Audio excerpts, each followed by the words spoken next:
प्रिय भक्तजनों, बृहस्पति व्रत की विधि। बृहस्पति को जो भी स्त्री पुरुष व्रत करे उसको चाहिए कि वह दिन में एक ही समय भोजन करे, क्योंकि बृहस्पति देव भगवान का इस दिन पूजन होता है। भोजन पीले चने की दाल आदि का करें, परंतु नमक नहीं खाएं और पीले वस्त्र पहनें। पीले ही फलों का प्रयोग करें। पीले चंदन से पूजन करें। पूजन के बाद परमयुक्त गुरु महाराज की कथा सुननी चाहिए। इस व्रत के करने से मन की इच्छाएं पूरी होती है और बृहस्पति महाराज प्रसन्न होते हैं। धन, पुत्र, विद्या तथा मनोवांछित फलों की प्राप्ति होती है। परिवार को सुख समृद्धि मिलती है। इसलिए ये व्रत सर्वश्रेष्ठ और अति फलदायक सब स्त्री व पुरुषों के लिए है। इस व्रत में केले का पूजन करना चाहिए। कथा और पूजन के समय मन कम वचन से शुद्ध होकर जो इच्छा हो बृहस्पति देव की प्रार्थना करनी चाहिए। उनकी इच्छाओं को बृहस्पति अवश्य पूर्ण करेंगे। बोलो बृहस्पति महाराज की जय। जय श्री बृहस्पतिवार कथा। एक समय की बात है कि भारतवर्ष में एक नृपृत राज्य करता था। वह बड़ा प्रतापी और दानी था। वह नित्य प्रतिदिन मंदिरों में दर्शन करने जाता था। वह ब्राह्मण और गुरु की सेवा किया करता था। उसके दरवाजे में कोई भी निराश होकर नहीं लौटता था। यह प्रत्येक गुरुवार को व्रत रखता और पूजन करता था। हर एक दिन गरीब की सहायता करता था, परंतु वह सब बातें उसकी रानी को अच्छी नहीं लगती थी। व्रत ना व्रत करती और ना किसी भी एक दमड़ी तक दान देती थी तथा राज्य से भी ऐसा करने को मना किया करती थी। एक समय की बात है, राजा तो शिकार खेलने बन को गए। घर पर रानी और दासी थी। इस समय गुरु बृहस्पति एक साधु का रूप धारण कर राजा के दरवाजे पर भिक्षा मांगने गया तथा भिक्षा मांगी तो रानी कहने लगी, हे साधु महाराज, मैं हम दान और पुण्य में तंग आ गई हूँ। मेरे से तो घर का कार्य संभाला नहीं जाता। इस कार्य के लिए तो मेरे पति देव ही बहुत है। अब आप इस प्रकार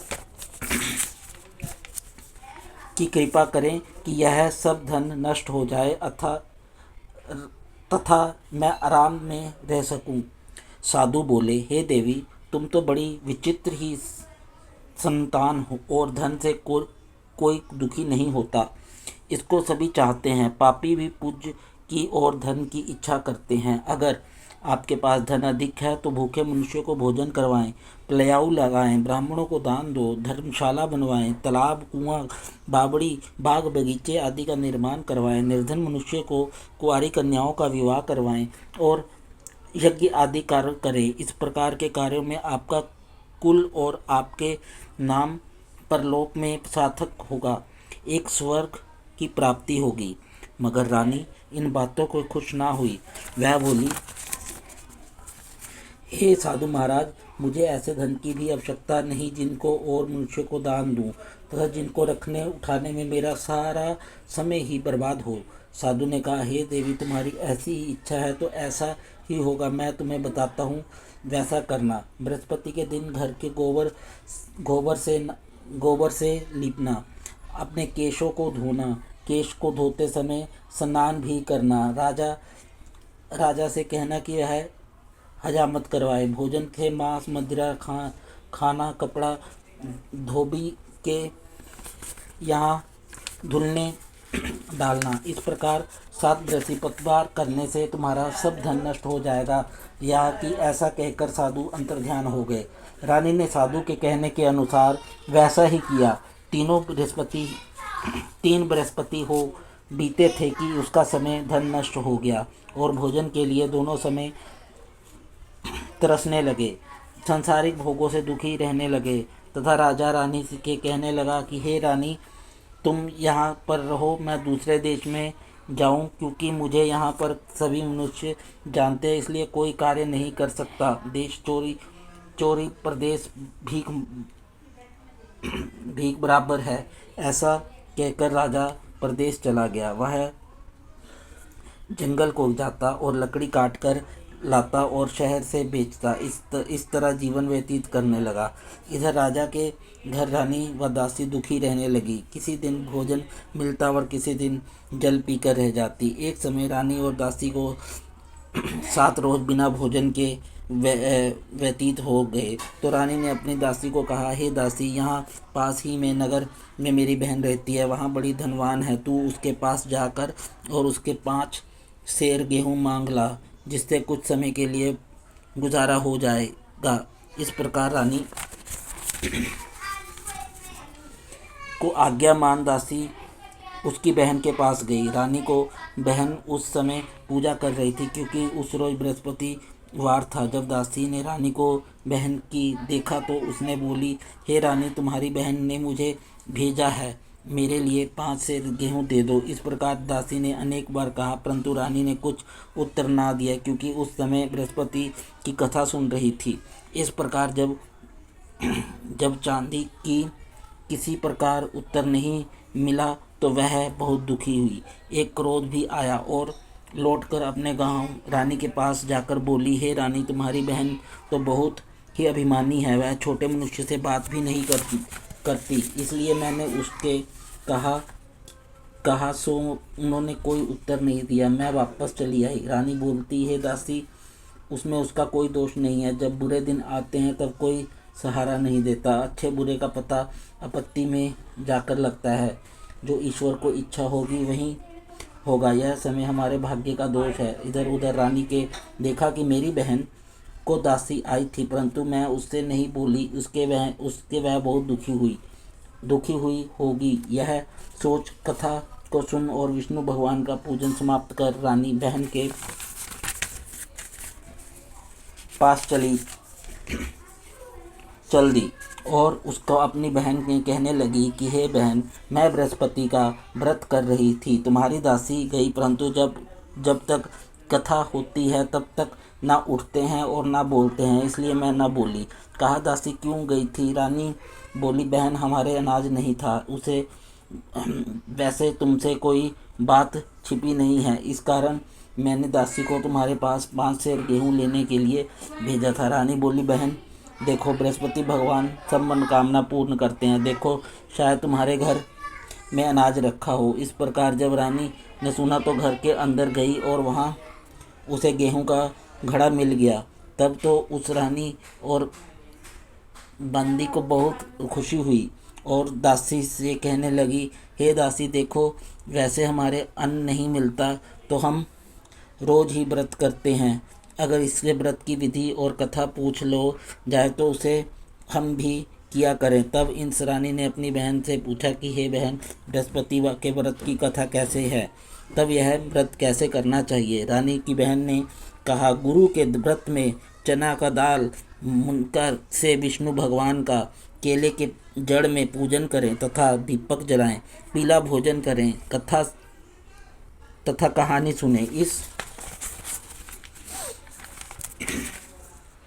इस प्रकार करने से गुरु भगवान प्रसन्न होते हैं, अन्य पुत्र धन देते हैं, मनोकामना पूर्ण करते हैं। इस प्रकार रानी और दासी दोनों ने निश्चय किया कि हे बृहस्पति भगवान का पूजन जरूर करेंगे। 7 रोज बाद जब बृहस्पति आया तो उन्होंने व्रत रखा,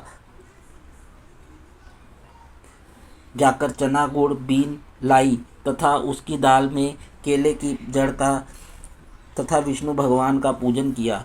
अब जब भोजन पीला कहा से आए, बेचारी बड़ी दुखी हुई, परंतु उन्होंने व्रत किया था, इस कारण गुरु भगवान प्रसन्न थे।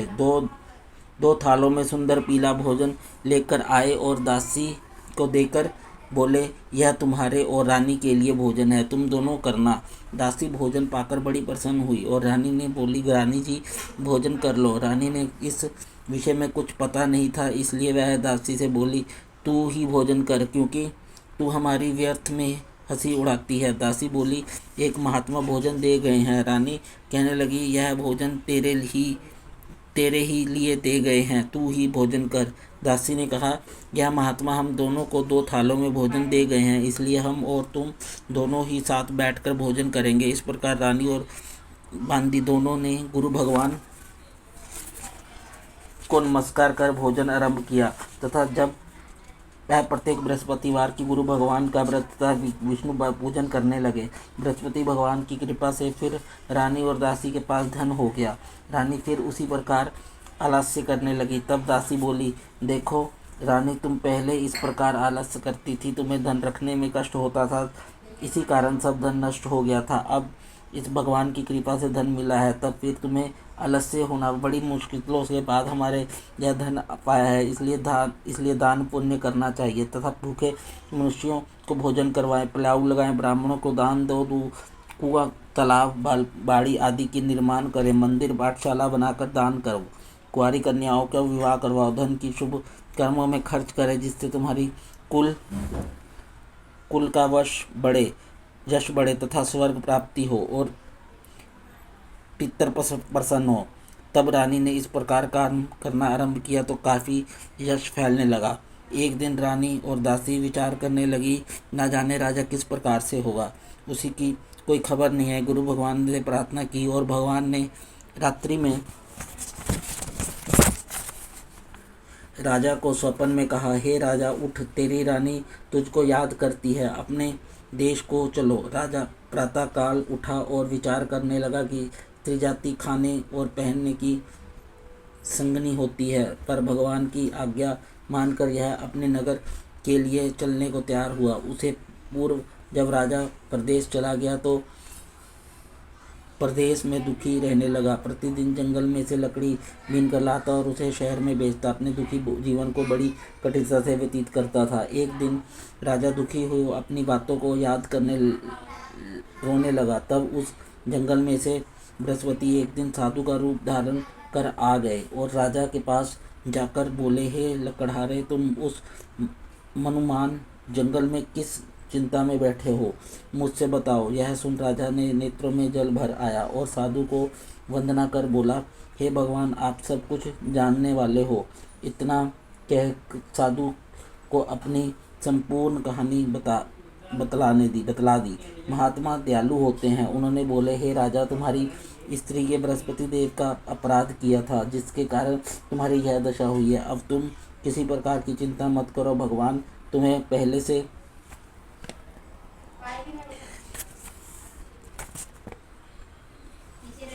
अधिक धनवान करेंगे। देखो, तुम्हारी स्त्री भी गुरुवार का व्रत आरंभ कर दिया है और तुम मेरा कहा मानकर बृहस्पति का व्रत करने, चने की दाल गुड़ जल के लोटे में डालकर केले के पूजन करें। फिर कथा कहो और सुनो, भगवान तेरी सब मनोकामना पूर्ण करेंगे। साधु को प्रसन्न देख राजा बोला, हे प्रभु, मुझे लकड़ी बेच कर इतना पैसा नहीं मिलता जिससे भोजन करने के उपरांत कुछ बचा पाओ। मैंने रात्रि में अपनी रानी को व्याकुल देखा है, मेरे पास कुछ भी नहीं जिसके उसकी खबर मांग सकूं, और फिर कौन सी कहानी कहूं, यह सुनकर कुछ मालूम नहीं है। साधु ने कहा, हे राजा, तुम किसी व्रत की चिंता मत करो। बृहस्पति जी दिन तुम रोजाना की तरह लकड़ियां लेकर शहर को जाओ।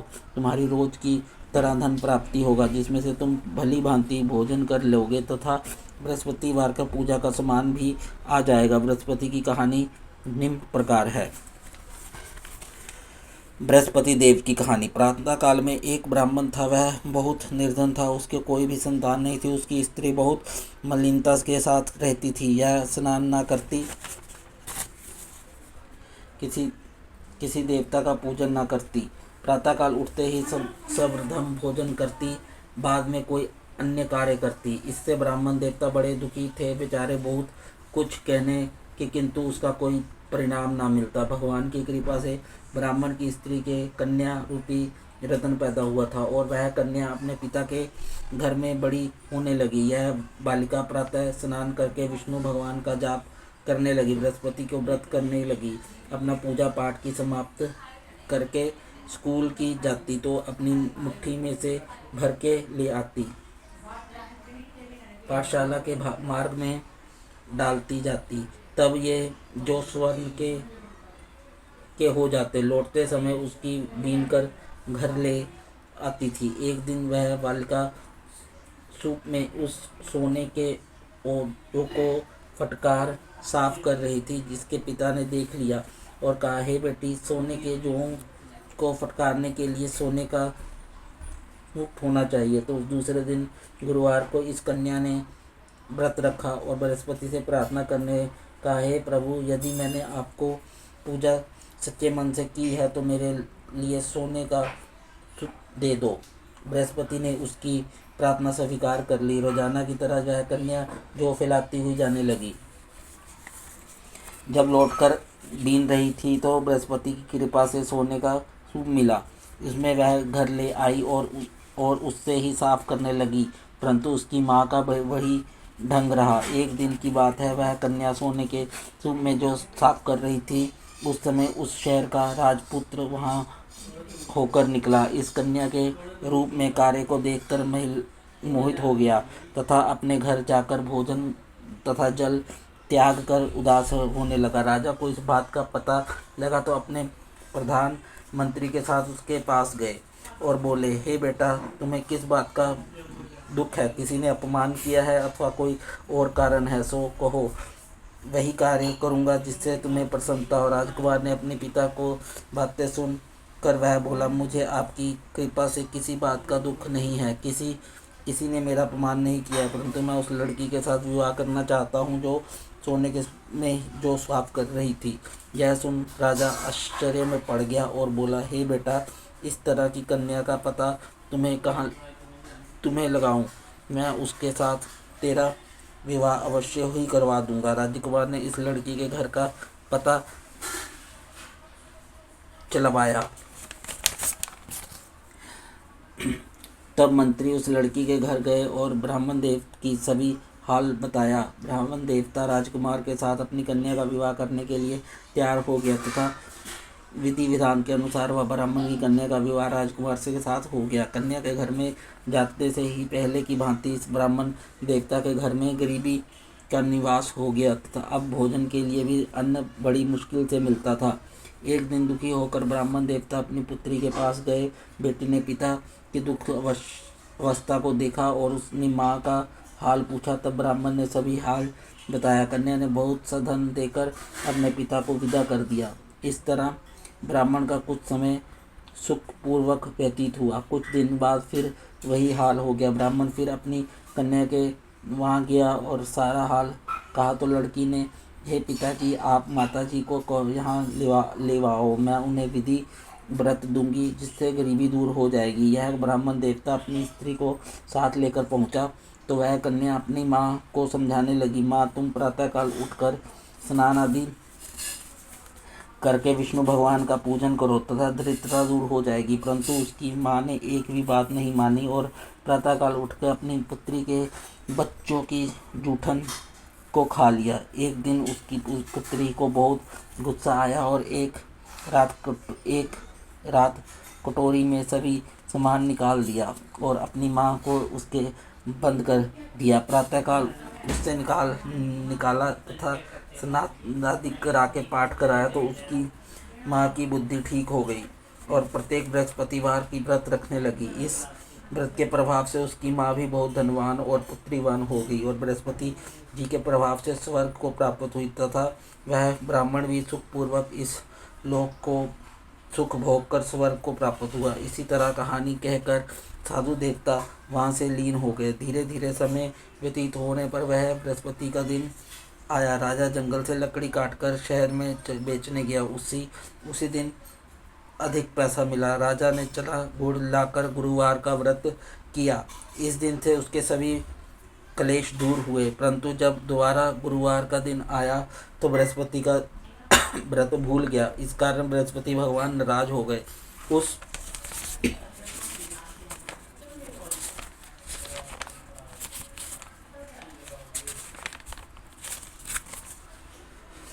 दिन उस नगर के राजा का विशाल यज्ञ का आयोजन किया तथा शहर में वह घोषणा कर दी कि कोई भी मनुष्य अपने घर भोजन ना खाए, ना आग जलाए। समाप्त जनता मेरे यहाँ भोजन करने आए। इस आज्ञा को जो ना मानेगा उसके लिए फांसी की सजा दी जाएगी। इस तरह की घोषणा संपूर्ण नगर में करवा दी गई। राजा की आज्ञा अनुसार शहर के सभी लोग भोजन करने गए, लेकिन लकड़हारा कुछ देर में पहुंचा, इसलिए राजा उसकी अपने साथ घर ले गए और ले जाकर भोजन करा रहे थे तो रानी की दृष्टि उस घंटी पर पड़ी जिस पर उसका हार लटका हुआ था। जहाँ वह पर दिखाई ना दिया। रानी ने निश्चय किया कि मेरा हार इसी मनुष्य ने चुरा लिया है। उसी समय सैनिकों को बुलाकर उसको जेल खाने में डलवा दिया। वह राजा जेल में पड़ गया और बहुत दुखी रहने लगा। विचार करने लगा कि ना जाने कौन से पूर्व जन्म के कारण में मुझे यह दुख प्राप्त हुआ है। तभी उसी साधु को याद करने लगा तो जंगल में मिला था। इस समय तत्काल बृहस्पति देव साधु के रूप में प्रकट हुए और राजा को देखकर कहने लगे, मूर्ख, तूने बृहस्पति देवता की कथा नहीं की, इस कारण तुम्हें यह दुख प्राप्त हुआ है।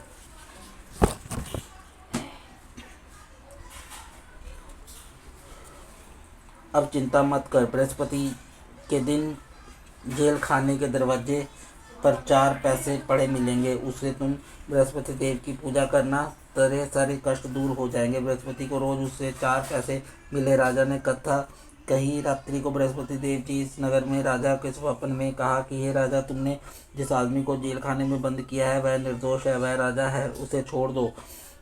रानी का हार उसी खूंटी पर लटक रहा है। अगर तुम ऐसा नहीं करोगे तो मैं तेरे राज्य को नष्ट कर दूंगा। इस तरह वह रात्रि के स्वप्न को याद कर प्रातःकाल उठा और खूंटी पर हार देखकर लकड़हारे को बुलाकर क्षमा मांगी तथा राजा के योग्य सुंदर वस्त्र आभूषण देकर विदा किया तथा गुरुदेव की आज्ञा अनुसार राजा अपने नगर में चल दिया। राजा जब नगर में निकट पहुंचा तो उसे बड़ा आश्चर्य हुआ। वह पहले से अधिक बाग, तालाब और कुएं तथा बहुत से धर्मशाला आदि बन गए थे। राजा ने पूछा कि वह किसका बाग है। तब नगर में सब लोगों ने यह कहने लगे कि वह सब रानी और मांटी का बनाया हुआ है। तो राजा को आश्चर्य हुआ और गुस्सा भी आया। तब जब रानी ने खबर सुनी कि राजा आ रहे हैं तो उन्होंने मांडी से कहा कि देख, राजा हमको कितनी बुरी हालत में छोड़कर गए थे, वह हालत देखकर लौट ना जाए, इसलिए तू दरवाजे पर खड़ी हो जा। आज्ञा अनुसार दासी दरवाजे पर खड़ी हो गई और राजा आए तो उन्हें अपने साथ लिवा लाई। तब राजा ने क्रोध करके अपनी तलवार निकाली और पूछने लगा कि यह बताओ कि यह धन तुम्हें कैसे प्राप्त हुआ है। तब उन्होंने कहा, हमें यह धन बृहस्पति देव के प्रभाव से। राजा ने निश्चय किया कि 7 दिन बाद ही तो सभी बृहस्पति देव का पूजन करते हैं, परंतु मैं प्रतिदिन में 3 बार कथा करा करूँगा तथा रोज रोज व्रत किया करूँगा। अब हर समय राजा के दुपट्टे में चने की दाल मंदी रहती तथा दिन में 3 बार कहानी कहता। एक दिन राजा ने विचार किया कि चलो अपनी बहन के यहाँ हो आए। इस तरह निश्चय कर राजा घोड़े पर सवार होकर अपनी बहन के यहाँ को चलने लगा। मार्ग में उसने देखा कि कुछ आदमी एक मुर्दे को लिया जा रहे हैं। उसे रोककर राजा कहने लगा, और भाइयों, मेरी बृहस्पति की कथा सुन लो। मैं बोले तो हमारा तो आदमी मर गया है, इसकी अपनी कथा की पड़ी है। परंतु कुछ आदमी बोले, अच्छा कहो, हम तुम्हारी कथा भी सुनेंगे। राजा ने दाल निकाली और कथा आरंभ कर दी। अभी कथा आधी हुई थी कि मुर्दा हिलने लग गया और जब कथा समाप्त हो गई तो राम राम कहकर वह मनुष्य खड़ा हो गया। आगे मार्ग में उसे एक किसान खेत में हल चलाता मिला। राजा ने उसे देख और उसके बोला कि हो भाइयों, तुम मेरी बृहस्पति की कथा सुन लो। किसान बोला, जब तक मैं तेरे से कथा सुनूंगा तब तक 4 हरिया जोत लूँगा, जा अपनी कथा किसी और को सुनाना। इस तरह राजा अपने आगे चला गया। राजा के हटते ही बैल पछाड़ खाकर गिर गया तथा किसान ने पेट में खड़े जोर का दर्द होने लगा। इस समय उसकी माँ रोटी लेकर आई। उसने जब देखा कि तो अपने पुत्र से सभी हाल पूछा और बेटे ने सभी हाल कह दिया तो बुढ़िया दौड़ते दौड़ते घुड़सवार के पास गई और उससे बोली, मैं तेरी कथा सुनूंगी, तू अपनी कथा मेरे खेत पर चलकर सुनाओ। राजा ने बुढ़िया को खेत पर जाकर कथा कही, जिससे सुनते ही वह बैल खड़े हो गए तथा किसान के पेट का दर्द भी जल्द ठीक हो गया। राजा अपनी बहन के पास पहुंच गया। बहन ने भाई को खूब मेहरबानी की। दूसरे दिन प्रातः काल राजा जाता तो वह देखने लगा कि सब लोग भोजन कर रहे हैं। राजा ने अपनी बहन से कहा कि ऐसा कोई मनुष्य है जिसने भोजन ना किया हो, मेरी बृहस्पति की कथा सुन ले। बहन बोली, हे भैया, यह देश ऐसा ही है, पहले वहाँ लोग भोजन करते हैं, बाद में अन्य काम करते हैं। अगर कहो तो पड़ोस में देख देख आओ। जब वह ऐसा कहकर देखने चली गई, परंतु उसे कोई ऐसा व्यक्ति नहीं मिला जिसने भोजन न किया हो। प्रातः वह एक कुम्हार के घर गई जिसका लड़का बीमार था। उसने मालूम हुआ कि उसके यहाँ 3 रोज से किसी ने भोजन नहीं किया है। रानी ने अपने भाई को कथा सुनने के लिए कुम्हार के कहा। यह तैयार हो गया। राजा ने कुम्हार के घर जाकर बृहस्पति की कथा कही, जिससे सुनकर उसका लड़का ठीक हो गया। जब तो राजा की प्रशंसा होने लगी। एक रोज़ राजा ने अपनी बहन से कहा कि हे बहन, हम अपने घर को जाएंगे, तुम भी तैयार हो जाओ। बहन ने अपनी सास से कहा। सास ने कहा, हाँ चलो जा, परंतु अपने लड़कों को मत ले जाना, क्योंकि तेरे भाई के कोई औलाद नहीं है। बहन ने अपनी भाई से कहा, हे भैया, मैं तो चलूँगी, कोई बालक नहीं जाएगा। राजा बोला, जब बालक नहीं चलेगा तब तुम क्या करोगी? बड़ी दुखी मन से राजा अपने नगर में लौट आया। राजा की अपनी रानी से कहा कि हम निर्वंशी राजा हैं, हमारे भाग्य में औलाद का सुख मुँह देखना नहीं लिखा है। रानी बोली, हे प्रभु, बृहस्पति देव ने हमें सब कुछ दिया है, हमें औलाद भी अवश्य होगी। उस रात को बृहस्पति देव की राजा से स्वप्न में कहा, हे राजा, उठ, सभी सोच को त्याग दे, तेरी रानी गर्भ से है। राजा को यह बात सुनकर बड़ी खुशी हुई। 9वें महीने अपनी गर्भ में एक सुंदर पुत्र पैदा हुआ। तब राजा बोला, हे रानी, स्त्री बिना भोजन के रह सकती है, बिना कहे नहीं रह सकती। जब मेरी बहन आए तब तब उससे कुछ मत कहना। रानी ने सुनकर हाँ कर दी। जब राजा की बहन ने यह शुभ समाचार सुना तो वह बहुत खुश हुई तथा बधाई लेकर अपने भाई के यहाँ आई। तभी रानी ने कहा, थोड़ा चढ़कर नहीं आई, घोड़ा चढ़कर नहीं आई, गधा चढ़ी आई।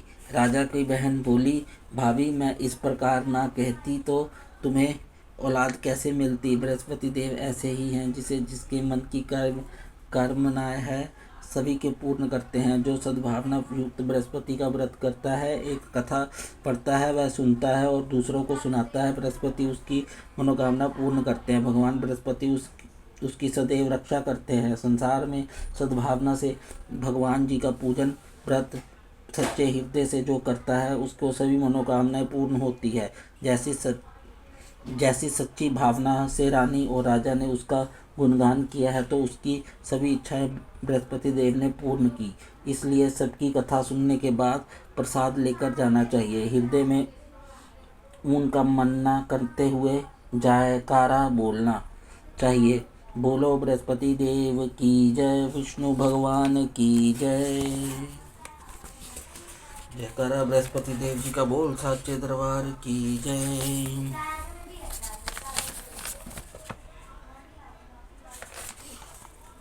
ओम जय बृहस्पति देवा, जय बृहस्पति देवा, छिन छिन भोग लगाऊं कदली फल मेवा। ओम जय बृहस्पति देवा, तुम पूर्ण परमात्मा, तुम अंतर्यामी,